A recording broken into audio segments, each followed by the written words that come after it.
রাজাকার রাজাকার গালি দেওয়ার দিন শেষ। কি দিন আসলো, সুবহানাল্লাহ কইবেন না? আল্লাহ তো আমাদেরকে দেখাইছে। রাজাকার শব্দটা এখন একটা অ্যাওয়ার্ড হয়ে গেছে। সুবহানাল্লাহ সুবহানাল্লাহ। পরিস্থিতি পাল্টে দিতে আল্লাহর সময় লাগে না, চিল্লায় বলেন ঠিক কি না? আমাদেরকে বলে মৌলবাদী। আমরা আসল কথা বলি, ভালো কথা বলি, দেশপ্রেমের কথা বলি, আমরা জনগণের কথা বলি, আমরা মা মাটি ও মানুষের কথা বলি, আমরা ইসলামের কথা বলি, আমরা দেশের সমৃদ্ধির কথা বলি। এজন্য আমাদেরকে বলে মৌলবাদ। আবার আমাদেরকে বলে ধর্ম ব্যবসায়ী। আছে না নাই? আমরা ধর্মের সত্য কথা প্রচার করি, যেটা দেশের ভালো জনগণের ভালো সেটা উপস্থাপন করি, আমাদেরকে বলে ধর্ম ব্যবসায়ী। আমার প্রিয় ভাইরা, যারা ইসলামের কথা বলে, যারা কোরআনের কথা বলে, এরা ধর্ম ব্যবসায়ী নয়। খবরদার, আলেমদের বিরুদ্ধে দাঁড়াবেন না। আলেমদের পক্ষে থাকলে আপনার জীবন উজালা করে দিবে কে? কোন আলিমান আও মুতাআল্লিমান আও মুত্তাবিআন আও মুহিব্বান ওয়ালা তাকুনিল খামিস ফাতাহলিক। হয় আলেম হও, নয় আলেমের ছাত্র হও, নয় আলেমকে মহব্বত করো, নয় আলেমকে সাপোর্ট করো। এই চারটা করো, 5 নাম্বার হয়েও না, আলেম বিদ্বেষী হয়েও না, তাহলে দুনিয়াও শেষ, আখিরাত শেষ। চিল্লায় বলো ঠিক কি না? খবরদার, নিজেকে ইসলামের বিরুদ্ধে দাঁড় করাবেন না। এদেশের আসল পরিচয় ইসলাম। এদেশের আসল পরিচয় কি? আওয়াজ করে বলতে হবে, এদেশের আসল পরিচয়। এদেশে আজান শুনে সূর্য ওঠে শহর গ্রামে, এদেশে আজান শুনে সূর্য ডোবে সন্ধ্যা নামে, এদেশে সকল কাজে সবাই বলে বিসমিল্লাহ, এদেশে ভালো কিছু দেখে শুনে হাসি মুখে সবাই বলে মাশাআল্লাহ। সুবহানাল্লাহ সুবহানাল্লাহ সুবহানাল্লাহ সুবহানাল্লাহ সুবহানাল্লাহ। ঠিক কিনা বলে? ও নবীন তরুণ, তোমার কিসের এত ভয়? জেনে রেখো বাংলাদেশের আসল পরিচয়। এদেশের আসল পরিচয় ইসলাম। প্রিয় ময়মনসিংহ, গলা ফাটিয়ে বলো, এদেশের আসল পরিচয় কি? এদেশে পরস্পরে দেখা হলে দেয় সালাম, এদেশে আমজনতার হৃদয় জুড়ে পাক কালাম। ঠিক কিনা বলেন? এদেশে পরস্পরে দেখা হলে দেয় সালাম, এদেশে আমজনতার হৃদয় জুড়ে পাক কালাম, এদেশে খারাপ হলে সর্বজনে সর্বক্ষণে দোয়া পড়ে ইন্না লিল্লাহ সুবহানাল্লাহ সুবহানাল্লাহ সুবহানাল্লাহ সুবহানাল্লাহ। এদেশে আজান শুনে সূর্য ওঠে শহর গ্রামে, এদেশে আজান শুনে সূর্য ডুবে সন্ধ্যা নামে, এদেশে সকল কাজে সবাই বলে বিসমিল্লাহ, এদেশে ভালো কিছু দেখে শুনে হাসি মুখে সবাই বলে মাশাআল্লাহ। সুবহানাল্লাহ। সবাই পড়েন সুবহানাল্লাহ সুবহানাল্লাহ সুবহানাল্লাহ সুবহানাল্লাহ সুবহানাল্লাহ সুবহানাল্লাহ সুবহানাল্লাহ সুবহানাল্লাহ। এদেশের আসল পরিচয় ইসলাম। চিৎকার করে বলতে হবে, এদেশের আসল পরিচয় কি? আইন শৃঙ্খলা বাহিনী পুরো জেলা শহর সিকিউরিটি প্রটোকল দিয়ে ঘিরে রেখেছে। আমি দেখলাম, মাশাআল্লাহ, আমি মুগ্ধ হয়েছি। এখানে জয়েন্ট ভেঞ্চারে সিকিউরিটি প্রটোকল কাজ করেছে।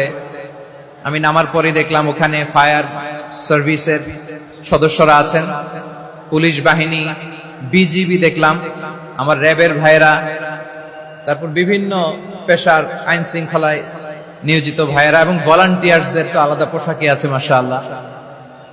সাংবাদিক বন্ধুরা, মিডিয়া কর্মী, ইউটিউবার্স, আমি সবাইকে আবারও শুভেচ্ছা জানিয়ে শুরু করতে চাই।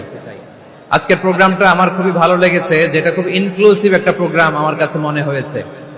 সব জায়গায় আমি বলি যে দল মত নির্বিশেষে কোরআনের প্রোগ্রাম এটা সবার প্রোগ্রাম। ঠিক কিনা বলেন? আমি খুশি হয়েছি যে আমাদের বিএনপির প্রিন্স ভাই ওনার পুরো টিম নিয়ে, জেলা বিএনপির টিম নিয়ে আমাদেরকে ফুল দিয়ে বরণ করেছেন। আমাদের সকলের প্রিয় আকন্দ ভাই বাংলাদেশ জামায়াত ইসলামীর পক্ষ থেকে পুরো টিম নিয়ে ফুল দিয়ে বরণ করেছেন। তার চেয়ে অবাক করা বিষয়, বৈষম্য বিরোধী ছাত্র আন্দোলনের ভাইয়েরা, প্রতিনিধিরা, তারাও এসে ফুল দিয়ে আমাদেরকে বরণ করেছেন। তার মানে ময়মনসিংহের এই স্টেজ হয়ে গেছে পুরো বাংলাদেশ, ঠিক কিনা বলেন? আমরা এরকম বাংলাদেশ চাই কি চাই না? যেখানে ভেদাভেদ থাকবে না, মারামারি থাকবে না, এক ডাকে আমরা একত্রিত হব। সবার আগে দেশ, আওয়াজ করে বলেন সবার আগে কি? দেশের প্রশ্নে আমরা ঐক্যবদ্ধ। এই যে 24-এর ছাত্র নাগরিক অভ্যুত্থান, এরপরেও যদি আমরা একত্রিত হতে না পারি, এটা আমাদের জন্য আফসোসের। সো এই যে অন্তর্ভুক্তিমূলক ইনক্লুসিভ দলমত নির্বিশেষে আপনারা সবাই আজকের স্টেজে একত্রিত হয়েছেন, আমি খুব খুশি হয়েছি। আমি সবার জন্য প্রাণ ঢালা দোয়া এবং অভিনন্দন জানাচ্ছি। প্লে কার্ড নিয়ে যারা দাঁড়িয়েছেন তাদেরকে শুভেচ্ছা, ব্যানার নিয়ে অনেকে দাঁড়িয়েছেন শুভেচ্ছা, ফিলিস্তিনের পতাকা নিয়ে দাঁড়িয়েছেন তাদেরকে শুভেচ্ছা, লা ইলাহা ইল্লাল্লাহ মুহাম্মাদুর রাসূলুল্লাহর পতাকা উড্ডয়ন করছেন তাদেরকেও প্রাণ ঢালা অভিনন্দন। আমার প্রিয় ভাইরা, আমি চাইবো যে 1 থেকে 1.5 ঘন্টা আমরা একটু নিশ্চুপ থাকি। আইন শৃঙ্খলা এবং ভলান্টিয়ার্স যারা আছে, স্বেচ্ছাসেবক, তারা সর্বোচ্চ চেষ্টা করছে সুশৃঙ্খল পরিবেশের জন্য। সব জায়গায় নিশ্চুপ, 2-1 জায়গায় একটু ঠিকঠাক হচ্ছে। আপনারা ঠিক হয়ে হয় বসে যাবেন, নয় দাঁড়িয়ে শুনবেন। আওয়াজ করা যাবে না আজকের এই প্রোগ্রামে। আওয়াজ করবেন? রোজা রাখছেন না সবাই? হ্যাঁ, অধিকাংশ রোজা, আমরা সবাই রোজা। সো রোজা রেখে শাউট করে কথা বলাও আমার জন্য কষ্টকর। আমি এই সহযোগিতাটুকুন চাইবো। সবাই রোজাদার, এই যে হাজার হাজার লাখ জনতা আমি দেখতে পাচ্ছি, নিজের সেফটি সিকিউরিটি এনশিওর করে মুভ করবেন। সামনে গেলেও দেখে শুনে, পেছনে গেলে দেখে শুনে, কোন দুর্ঘটনা, হতাহতের ঘটনা যাতে না ঘটে। ময়মনসিংহের জেনজি তারা যে সুশৃঙ্খল, আজকে গোটা বিশ্বকে দেখাই দিতে হবে এখান থেকে, ঠিক কিনা বলেন? মাশাআল্লাহ। আমার প্রিয় ভাইরা, আসুন আমরা কাল বিলম্ব না করে মহাবিশ্বয় মহাগ্রন্থ আল কোরআন আল কারীম থেকে তাফসীর শুনি, যেহেতু এটা তাফসীরুল কোরআনের প্রোগ্রাম। আর কোরআনের প্রোগ্রামের একটা আদব আছে, একটা বৈশিষ্ট্য আছে, এখানে হট্টগোল করা যায় না। হট্টগোল করা যায়? যায় না। মাশাআল্লাহ, মাশাআল্লাহ। নিজ দায়িত্বে আইন শৃঙ্খলা বাহিনী থামতে বলবে, স্বেচ্ছাসেবকরা থামতে বলবে না। আপনি দায়িত্বশীল। আজকে আপনি হচ্ছেন এই প্রোগ্রামের হোস্ট, আমি গেস্ট। সো গেস্টের সাথে কি আচরণ করবেন আমি দেখতে চাই। সবাই ঠান্ডা হয়ে যাবেন, কোনো আওয়াজ নাই। মাশাআল্লাহ, এই তো বলার সাথে সাথে ঠান্ডা হয়ে গেছে। মাশাআল্লাহ, এই যে এদিকটাও আওয়াজ হচ্ছিল, এখন ঠান্ডা। মাশাআল্লাহ, মাশাআল্লাহ, তাবারাক। জি, দেখেছি। শান্ত হতে হবে, শান্ত হতে হবে। আমি শুরুতেই হাত নাড়িয়ে শুভেচ্ছা জানিয়েছি আপনাদের। একটু পর পর হাত নাড়ালে আলোচনায় ব্যাঘাত ঘটবে। আমরা একটু নীরব হয়ে বসি, কয়েকটা জরুরি কথা শেয়ার করবার আছে আপনাদের সাথে। এই বার্তাগুলো আমরা আজকে নিয়ে যাব। যখন আওয়াজ করতে বলবো, বাঘের বাচ্চার মতো, সিংহ শার্দুলের মতো গর্জন করে আওয়াজ করতে হবে। আর যখন নিশ্চুপ থাকতে বলবো, পিন পতন নীরবতা, কিপ সাইলেন্স। একেবারে এই তো। মাশাআল্লাহ, মাশাআল্লাহ, very good, I love it, I like it, the Gen Z of Mymensingh. মাশাআল্লাহ, মাশাআল্লাহ। আমার প্রিয় ভাইরা, আমি আজকে এই চমৎকার দুপুরে সূরাতুল আহজাবের 35 নম্বর আয়াত তেলাওয়াত করেছি। কত নম্বর আয়াত? আপনারা আমার দিকে তাকান। আপনাদের মাথার উপরে ড্রোন গেলে ওইটা নিয়ে ব্যস্ত হওয়ার দরকার নেই, আমার দিকে তাকান। 1 to 1, ব্রেন টু ব্রেন, আমার দিকে তাকান। সূরা আহজাবের 35 নম্বর আয়াত। আওয়াজ করে সবাই বলেন তো, কয় নম্বর আয়াত? 35 নম্বর আয়াত। এই আয়াতে আল্লাহ তাআলা তার প্রিয় বান্দাদের 10টি বৈশিষ্ট্যের কথা বলেছেন। কয়টি? আজকে এই 10টি বৈশিষ্ট্য নিয়ে আমরা আলোচনা করব। আল্লাহ তাআলা কাদেরকে পছন্দ করেন? আমরা আল্লাহ তাআলার প্রিয় ভাজন, প্রিয় বান্দা হতে চাই কি চাই না? বলেন তো। চাই। এবং যাদের মধ্যে এই 10টি বৈশিষ্ট্য থাকবে তাদের জন্য আল্লাহ তাআলা ক্ষমা এবং মহা প্রতিদানের ব্যবস্থা রেখেছেন। এই 10টি গুণ যাদের মধ্যে থাকবে তাদের জন্য আল্লাহ তাআলা ক্ষমা এবং মহা প্রতিদানের ঘোষণা দিয়েছেন। সুবহানাল্লাহ বলেন। এবং এই 10টি বৈশিষ্ট্যের মধ্যে ইসলামের মৌলিক যে মূল্যবোধগুলো, মোরালিটি, এথিক্স, এগুলো চলে এসেছে। মৌলিক কথাগুলো দিন ইসলামের প্রায় সকল অনুষঙ্গের সমাবেশ ঘটেছে এই আয়াতে। এবং এই আয়াতে পুরুষের পাশাপাশি নারীদেরকেও আল্লাহ তাআলা স্পেশাল গুরুত্ব দিয়েছেন। সুবহানাল্লাহ পড়বেন না? Gender equality in terms of getting rewards. প্রতিদান বা সওয়াব পাওয়ার দিক থেকে ইসলামে নারী পুরুষ সমান। অনেকে বলে ইসলাম নারীদেরকে ঠকিয়েছে, নারী পুরুষ নাকি সমান না। অনেক নারীবাদীরা বলেন, আমি প্রিয় বোনদের বলবো এই আয়াতের দিকে তাকান, সূরা আহজাবের 35 নম্বর আয়াতের দিকে তাকান। এই আয়াতে নারী পুরুষ সমান। সুবহানাল্লাহ বলেন তো সবাই। Gender equality in terms of getting reward. নেক কাজ করলে সওয়াব পাওয়ার ক্ষেত্রে পুরুষ যেমন নারীও তেমন। আল্লাহু আকবার। দান করলে পুরুষের যেমন সওয়াব, নারীরও তেমন সওয়াব। রোজা রাখলে পুরুষের যেমন সওয়াব, নারীরও তেমন সওয়াব। নাকি পুরুষ রোজা রাখলে বেশি সওয়াব, নারী রোজা রাখলে কম সওয়াব? হ্যাঁ, ব্যাপারটা কি এরকম? আওয়াজ করে বলেন ময়মনসিংহ, ব্যাপারটা কি এরকম? না, ইকুয়াল। নেক কাজের সওয়াব বা প্রতিদান পাওয়ার দিক থেকে সবাই সমান, নারী কিংবা পুরুষ, কোনো পার্থক্য নাই। প্রিয় ভাইরা, এই আয়াতে পুরুষের পাশাপাশি নারীদের কথা বিশেষভাবে বলা হয়েছে। এই আয়াতটি নাজিলের একটা প্রেক্ষাপট আছে, শানে নুজুল আছে। আমাদের প্রিয় আম্মাজান উম্মে সালামা রাদিয়াল্লাহু তাআলা আনহা, উনি একবার আল্লাহর রাসূল সাল্লাল্লাহু আলাইহি ওয়াসাল্লামকে বললেন, ইয়া নবী আল্লাহ, মালি আসমাউর রিজালা ইউযকারুনা ফিল কুরআন ওয়ান নিসাউ লা ইউযকারনা।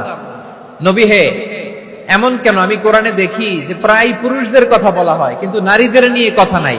পুরুষবাচক শব্দ ব্যবহার করা হয়, নারীবাচক শব্দ ব্যবহার করা হয় না, এর কারণটা কি? ফাআনজালাল্লাহু তাআলা হাযিহিল আয়া। এরপর আল্লাহ তাআলা উম্মে সালামা রাদিয়াল্লাহু তাআলা আনহার এই কথার প্রেক্ষিতে, তার এই অ্যাপিল, তার এই আবেদন, তার এই আকাঙ্ক্ষা পূরণের জন্য এই আয়াতটি নাযিল করেন। চিল্লায়ে পড়েন সুবহানাল্লাহ। যে আয়াতে আল্লাহ তাআলা পুরুষবাচক শব্দের পাশাপাশি নারীবাচক শব্দ ব্যবহার করেছেন। যেমন ধরেন মুমিনিন, এটা বললে এর মধ্যে পুরুষও আছে নারীও আছে। মুসলিমিন, এটা বললে এর মধ্যে পুরুষও আছে নারীও আছে। কিন্তু এই আয়াতে আল্লাহ তাআলা মুসলিমিন বলার সাথে সাথে আবার বলেছেন মুসলিমাত। ইন্নাল মুসলিমিনা ওয়াল মুসলিমাতি ওয়াল মুমিনিনা ওয়াল মুমিনাতি ওয়াল কানিতিনা ওয়াল কানিতাতি। পুরুষবাচক শব্দের পাশাপাশি আবার এক্সট্রা নারীবাচক শব্দ ব্যবহার করেছেন। আলহামদুলিল্লাহ বলেন। প্যান্ডেলে যে সমস্ত আমার বোনেরা নারীরা আছেন, আপনাদের খুব খুশি হওয়ার কথা যে উম্মে সালামা রাদিয়াল্লাহু তাআলা আনহা, আমাদের আম্মাজান বিষ্ণু ইসা ইসলামের প্রিয়তমা স্ত্রী, তিনি তো আপনাদেরই প্রতিনিধি, আপনাদের রিপ্রেজেন্টেটিভ হয়ে তিনি বলেছিলেন শুধু পুরুষবাচক শব্দ কেন, নারীদের কথা কই। আল্লাহ তাআলা নারীদেরকে খুশি করবার জন্য তাদের এই আবেদনের প্রেক্ষিতে প্রতিটি শব্দ পুরুষবাচক শব্দ ব্যবহারের পাশাপাশি নারীবাচক শব্দ ব্যবহার করেছেন। আওয়াজ করে পড়েন আল্লাহু আকবার। তার মানে নেক আমল করলে, ভালো কাজ করলে, সৎ কর্ম করলে সেটাতে নারী আর পুরুষ সমান। পুরুষ ইবাদত করলে যেই সওয়াব, নারীরা করলেও সেই সওয়াব। পড়েন সুবহানাল্লাহ। That means women has been given extra attention in this verse. Subhanallah. How sensible Islam is and how lucky we are. আমরা কত লাকি। নারীদের প্রতিনিধি উম্মে সালামা বলার সাথে সাথে তাদেরকে খুশি করার জন্য আল্লাহ পুরুষবাচক শব্দের পাশাপাশি নারীবাচক শব্দ দিয়ে একটা গোটা আয়াত নাযিল করেছেন। পড়েন সুবহানাল্লাহ। তাহলে আসুন আমরা দেখি কোন 10টি বৈশিষ্ট্য আল্লাহ তাআলা এখানে উল্লেখ করলেন যাদেরকে আল্লাহ তাআলা পছন্দ করেন। আওয়াজ করে আমার সাথে বলেন তো, এখানে কয়টা বৈশিষ্ট্যের কথা বলা হয়েছে? কয়টা? 10টা শুনবেন তো? শুনে একসাথে বিদায় নেবেন তো, নাকি আগে আগে উঠে যাবেন? আমি ওঠার আগে কে কে উঠবেন? হাত তুলেন তো দেখি। আমি ওঠার আগে উঠে যাবেন? ভুলে তুলছে না? আচ্ছা, ঠিক আছে, ঠিক আছে। শান্ত হইতে হবে, শান্ত হয়ে বসুন আর আমার কথা শুনুন আমার প্রিয় ভাইরা। তাহলে যে 10টি বৈশিষ্ট্য আল্লাহ তাআলা পছন্দ করেন যে ইমানদার বান্দাদের মধ্যে থাক, তার 1 নাম্বার হচ্ছে আল্লাহ তাআলা বলছেন ইন্নাল মুসলিমিনা ওয়াল মুসলিমাতি। নিশ্চয়ই মুসলিম পুরুষ এবং নারী, নিশ্চয়ই মুসলিম পুরুষ এবং নারীকে আল্লাহ পছন্দ করেন। আমরা মুসলিম না সবাই এখানে? আওয়াজ করে বলেন আমরা মুসলিম কিনা? মুসলিমিন ওয়াল মুসলিমাত, মুসলিম পুরুষ এবং নারীকে আল্লাহ পছন্দ করেন। ইসলাম মানে হচ্ছে আত্মসমর্পণ করা, সারেন্ডার করা। ইসলাম মানে সারেন্ডার করা কার সামনে? আল্লাহর ইচ্ছার সামনে, আল্লাহর আদেশের সামনে, আল্লাহর আইনের সামনে আত্মসমর্পণের সারেন্ডারের নামই হচ্ছে ইসলাম। চিল্লায় বলেন ঠিক কিনা? কেউ যখন নিজেকে মুসলিম বলে দাবি করে তখন